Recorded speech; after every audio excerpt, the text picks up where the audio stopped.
Selam dostlar, sizinle bir yerde bugün Granit videosu çekeceğiz. Ama nene bize ne varacak? Göreyim bakalım. İnşallah nene bizi öldürmez yoksa. Neyse sağ olun. Kanalıma abone olmayı, like atmayı unutmayın. Bildirim zillerini de açmayı unutmayın. Çok sağ olun.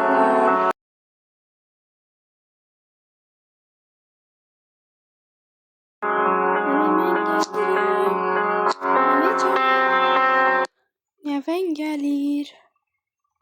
Yeneceğim bana konfetler al, şokolatlar al, milk al.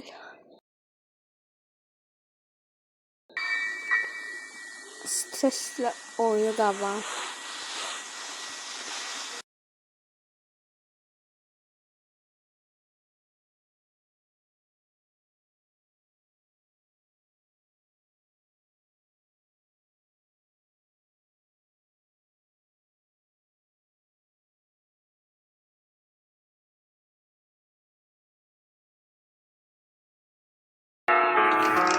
İnşallah bana ağzımı sıçmaz ama neyse.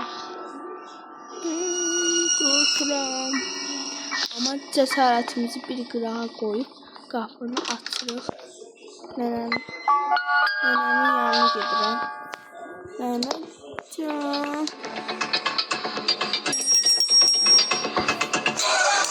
Nenem beni öldürdü. Ay çok korktum. Ay ne kadar korktum. Neyse.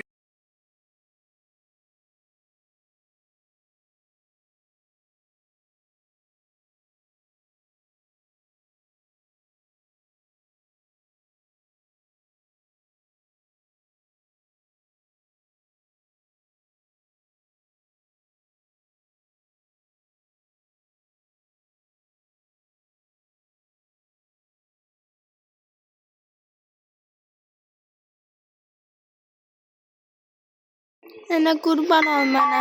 Gör sən nə gözəl nəvənəm ki, sən gəlib yaxınlaş. O birisi nəvələm belədir.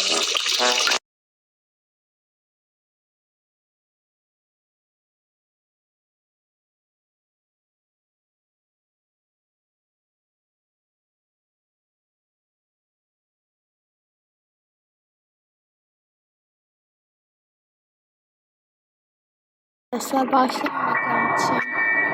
Ben de bilmem niye karşıma çıktı bu reklam. Çok berbattı. Yine de bağışlayın.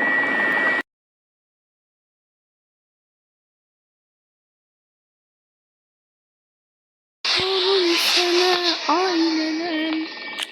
Hemen gelirim. Nenişim. Annene. Haydi aşağı. Nene. Nene.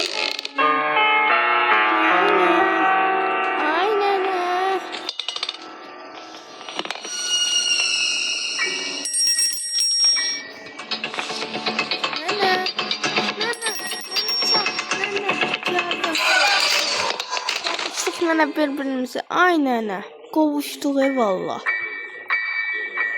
Nənəmə qovuşdum çox şadam. Yəni artıq qorxmuram. Amma bəzi yerdə ola bilər ki, qorxa bilərəm.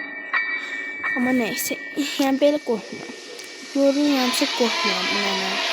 Amma görməyəni qorxanda birdən gəlib yəni dişsin bir adam. Neysə.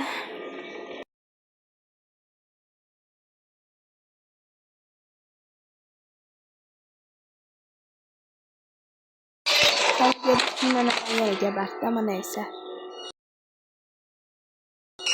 Sağ olun dostlar. Burada video çox uzanmasın yəni bitirirəm. Sağ olun.